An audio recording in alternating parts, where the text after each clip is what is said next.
acho que hoje estou fazendo a entrevista mais difícil do meu programa, porque eu vou entrevistar o meu diretor. Meu diretor, que por um acaso me perguntou se eu queria fazer entrevistas. E ele foi perguntar a Macaco se quer banana. Claro que eu queria fazer entrevistas. Mas você sabe que como eu tive essa ousadia, por que eu tive essa ousadia? Que ousadia nada, foi muito bom. Não, mas foi uma ousadia da minha parte, porque assim, há alguns anos atrás, Sim. quando a TV Manchete estava no ar, eu trabalhava na Federação Israelita, dirigindo o programa da Federação. E eu conheci você, pessoalmente, numa situação de entrevista da Federação junto, porque estavam entrando reeleição do presidente da Federação, e a festa foi lá no Teatro Bloch, dentro da televisão.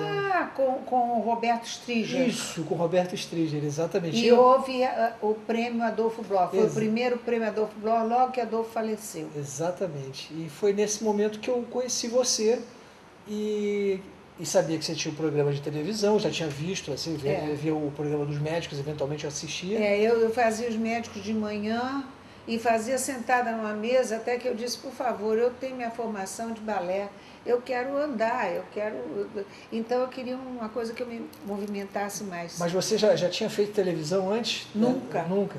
Nunca. Você teve formação de apresentadora? Você fez nada? Nunca? Você absolutamente foi lá? Nada, nem tão pouco de fala. Eu jogo, inclusive, minha voz para o Palato, se eu quiser, sem ter tido aula para isso. Então, eu acho que isso é coisa de dom, é natureza, enfim.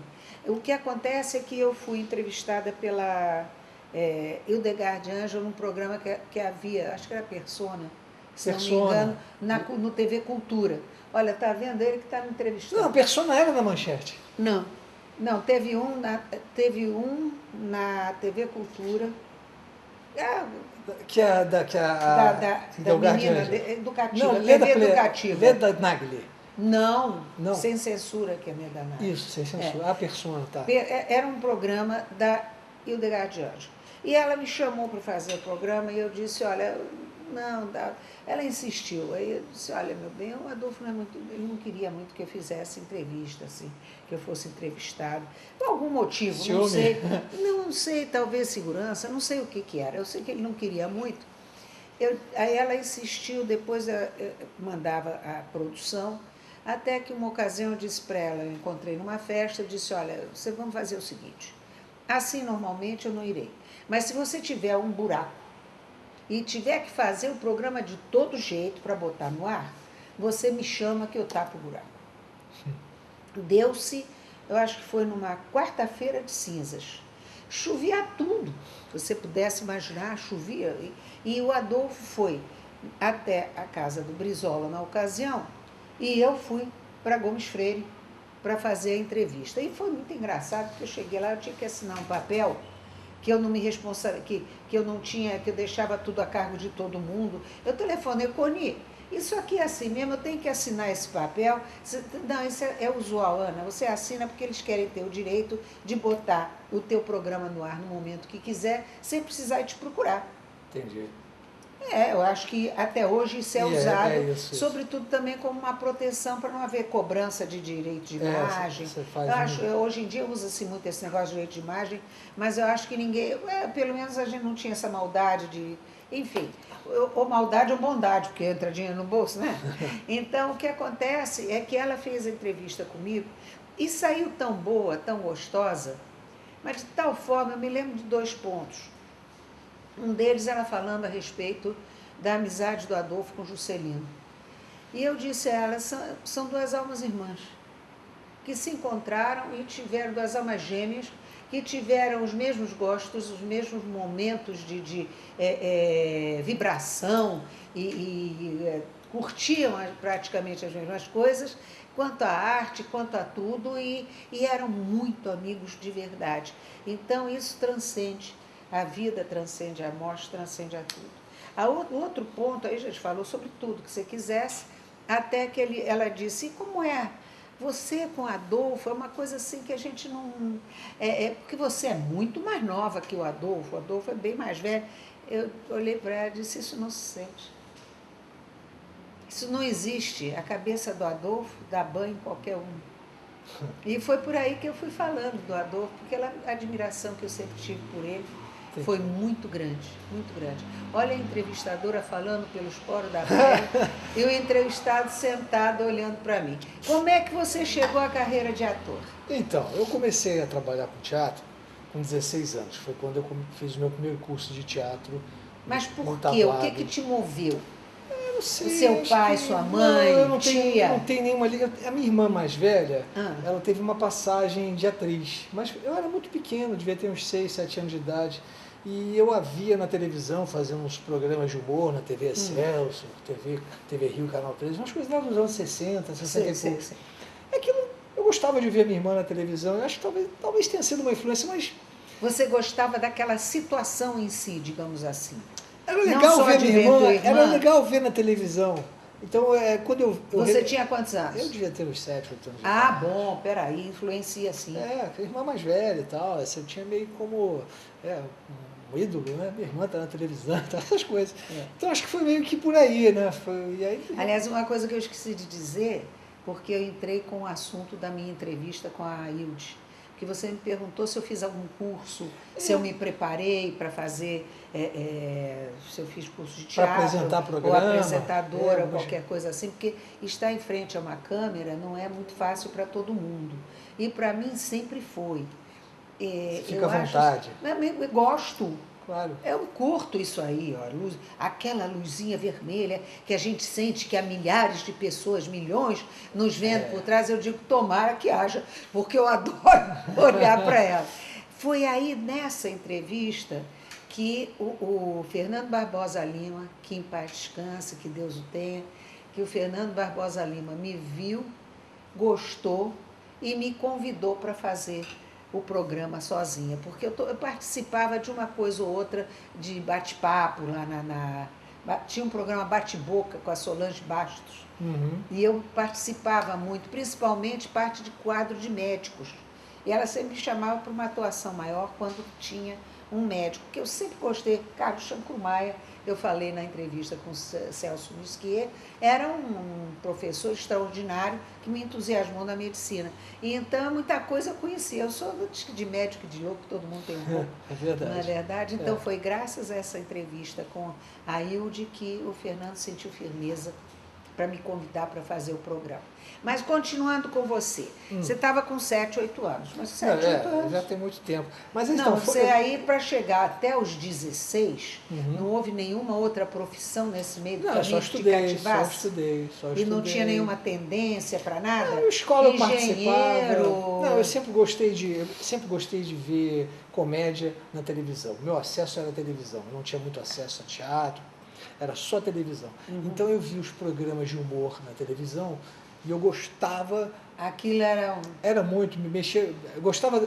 Eu adorava rir com as piadas que eles faziam, com os personagens que eu via na televisão. Aquilo me encantava. Então Você gostava do talento deles? Então eu gostava muito do Ari Leite, que era um ator formidável. Então eu me inspirava muito o Carlos Leite também, o Roberto Rony. Tem uma turma que lembrando dessa gente toda que você está falando. Tem uma turma que eu não lembro, assim, porque eu era muito pequena, assim, eu conheci essas pessoas mais tarde e tal, mas naquela época aquilo me fazia bem. Mas muito, muito. Então, assim, eu acabava de ver um programa, eu buscava amiguinhos e tal de escola e tentava reproduzir aqueles esquetes que eles faziam na televisão. Acho que foi por aí que a coisa... E dava certo. Você viu que o Celso mesmo falou que eu fazia stand-up na sala de aula quando ele tinha 13 anos de idade, o Celso Nisquia.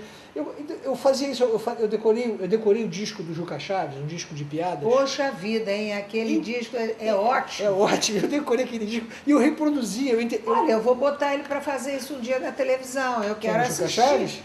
Não, o Juca? Você? Não, eu já não lembro mais, mas... Não, mas você tem jeito.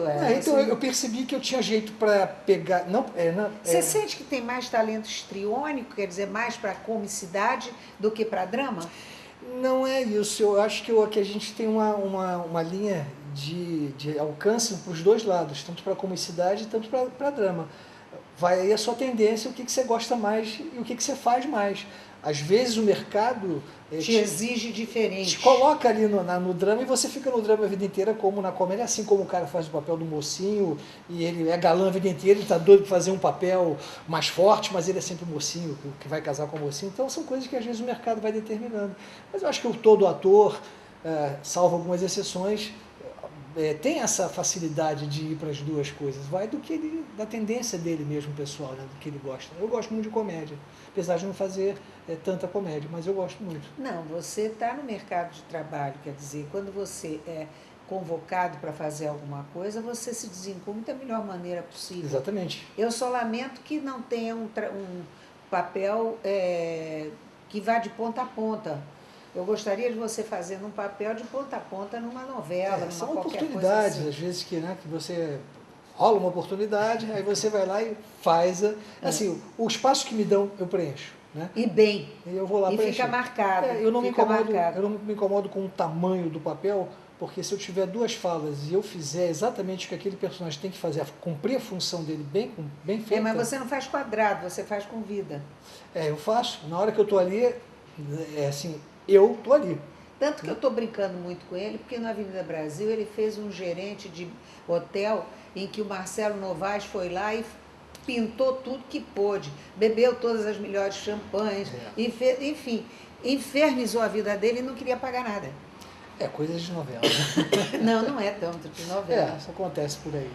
Mas ele foi o primeiro Bozo. Isso foi uma passagem também bem interessante. Ele foi o primeiro Bozo da televisão e marcou como o melhor Bozo. Obrigado. Eu não tenho visto o Bozo de hoje, mas na minha época foi o melhor Bozo que teve. Obrigado. Hoje eu não sei como está. Mas não tenho nem vontade de ver, porque eu sempre me lembro do teu. Tem 30 anos isso, já tem um tempinho. Mas não faz mal, deixa eles saberem que eu sou velhinha.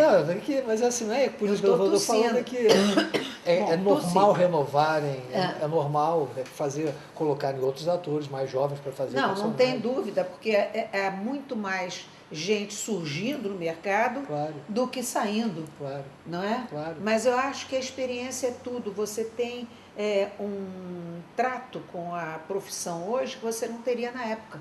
É verdade. Você vê que como eu fiquei mais próximo de você quando eu fui naquela leitura que você estava coordenando. Foi maio de 2 anos atrás. Exatamente, que o Gilberto Marmorosch me convidou para ler um texto, acho que se eu não me engano, eu não me lembro do texto. Era de uma peça em que... Não, que isso, era um tipo de comédia em que o Jacques Lemmon e o Walter Matthau fizeram no filme. Os Palhaços de Ouro. Não era isso? Os Palhaços de Ouro?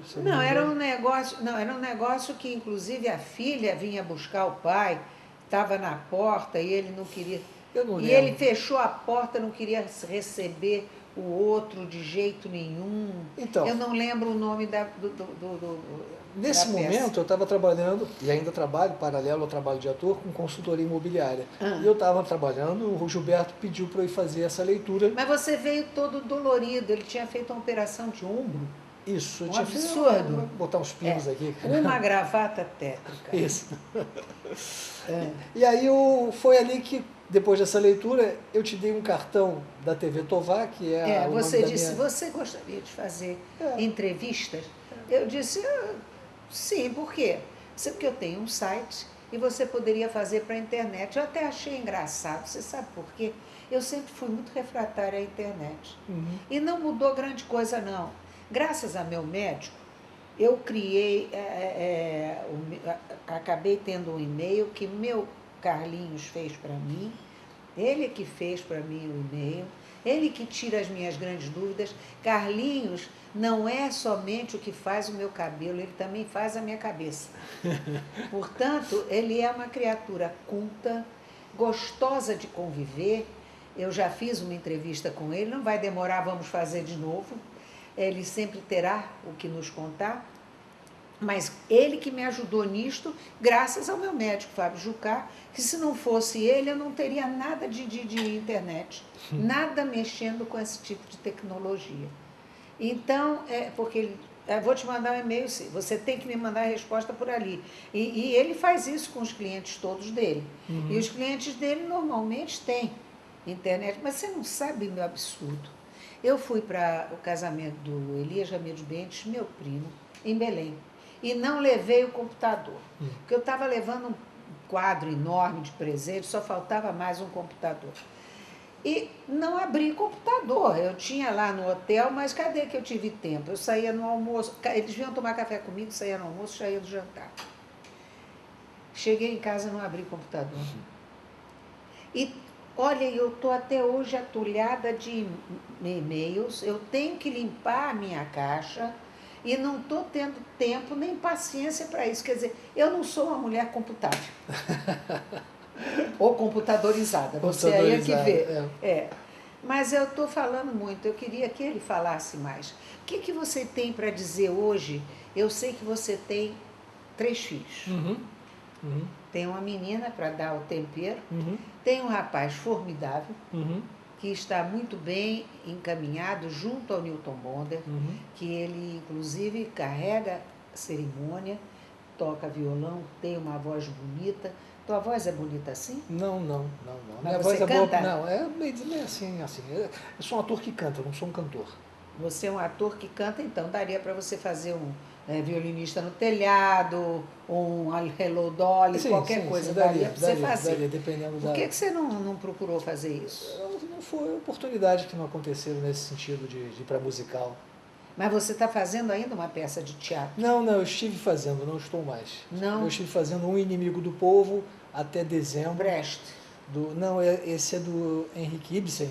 Ibsen. Inimigo do Povo parece título de Brecht. Pois é, aproximo. E aí eu saí da primeira temporada. Em dezembro. Vocês vão viajar? Não, eu não continuei. Eu saí do espetáculo em função de outros trabalhos, coisas aqui fixas. O horário é incompatível, porque é muito cedo, para 6 horas da tarde, e é complicado para mim. É o horário que o Adolfo criou no João Caetano. Sim, mas para quem 6h30. Era para pegar as pessoas que estavam saindo do trabalho, aliviar o fluxo de condução. Exato. Mas era formidável, porque era tudo de samba. Eu lembro disso. Muito legal. Quando ele dirigiu eu esqueço agora o nome. Funarte, seria? Não, Funarte era do MEC. Então, Funarge. Porque era do estado do Rio de Janeiro. Então, o que acontece é que estava falando dos seus filhos. Você tem esse filho que já está muito bem encaminhado. Ele faz outra faculdade? Ou ele se formou em economia agora. Economia. Então, ele paralelamente fez a faculdade. Isso. A sua filha? Minha filha faz filosofia. Mas não tem dom, não quer fazer nada de teatro? Vocação, não tem. Não tem vontade nenhuma? Não tem vontade. E o garoto? E o mais novo, ele é mais chegado à área artística. Ao teu jeito? Ao dele, vamos dizer assim, porque ele tá indo ele adora cinema, então ele gosta muito da arte da dublagem. Então, agora a dublagem, meu filho, está todo pano. Tem muito Onde muito você produto para ser abre dublado. A televisão ou canal pago, está tudo com dublagem. E eu não sei onde encontrar o botão para poder botar. Mas ele está legal, assim, ele está seguindo o caminho dele também, ele sabe que de todas as dificuldades da profissão que existem, né? Então, assim, mas ele tem um palmilhador da profissão, que é o pai. Eu oriento, né? Dizendo assim, faz o que você está a fim de fazer, mas pensa sempre em ter uma atividade paralela que você não fique dependendo só disso. Você sabe que eu, quando perguntei a você se você teve alguma influência, se teve alguém da família, você me disse que só a irmã que você gostava de assistir. Na escola também a gente fazia coisas na de escola, teatro, mas não seu pai nem sua mãe. Não, ninguém. Mas seu filho já terá que dizer, eu tenho meu pai. Sem dúvida, porque às vezes o que acontece é que assim, ele está batalhando essa coisa de dublagem, e às vezes as pessoas do meio, mais próximas, mais contemporâneas, me conhecem, né? Claro. E então, Miara não é um sobrenome comum. Não é comum. É um nome que se sabe que deve ser de uma família só. Tem algumas famílias, mas Sim, mas é mais dirigido. Você no, logo lembra do Charles. Aqui no Brasil são poucas famílias com nome com sobrenome. No Rio, estou falando. No Rio também. Eu não estou caminhando pelo Brasil à procura de Miaras. Não, também não tem. Tem a minha família Miara aqui, tá bom. Tá muito bom. Tem irmãos, tem um monte de Miara aí. Então, né? Você tem quantos irmãos? Somos 5. E algum fez esse tipo de trabalho? Não. Ninguém. Eu tenho uma irmã que é do mercado advogada e trabalha no... É que era a que fazia televisão? Não, a que faz televisão, ela parou de fazer televisão e não faz... É dona de casa. Dona de casa, isso. A minha irmã que trabalha com imobiliária, né, ela tem uma produção de imóveis e tal, eu trabalho com ela nessa área. E o meu irmão, que também já encerrou a atividade dele, assim, profissional, ele era industrial, trabalhava com gráfica e tal, enfim, hoje em dia ele não trabalha mais. Não, por quê? Gráfica está tão procurada, embora tenha muita facilidade. Já fez a vida dele ali, já está satisfeito. Está satisfeito, está tratando da família. Está tratando da família, está bem, está legal. Olha, não fica olhando para ele não, ele já fez todos os sinais que você me faz, mas acontece que a entrevista está rendendo. Eu estou sentindo que o povo vai gostar, quem nos assistir vai gostar de ver o que ele está dizendo. Mas meu medo é acabar a fita aqui, não sei. Está acabando a fita. Está acabando a fita? Está acabando a fita. O nosso Guilherme está dizendo que está acabando a fita. Está mesmo, está piscando, as luzes Eu estão piscando. quero perguntar para ele se nós estamos bem na fita. Estamos bem na fita. Ótimos. Estão ótimos? Então, meu querido, legal, obrigada. Olha, adorei. Vou te pegar outras vezes, legal. porque eu quero que você conte e diga alguma coisa. Eu quero dizer uma coisa assim, foi uma coisa que deu certo no nosso programa. Eu espero que sim. Não, está dando certo. Embora as visitas eu não estou achando tantas. Mas o importante é que está lá. E eu estou fazendo. E você está fazendo. Estou fazendo. E você gosta de fazer. Adoro. E quem gosta de você vê. Isso equivale. Espero que eu sim. vejo que as pessoas que você traz aqui para convidar vêm com o maior carinho.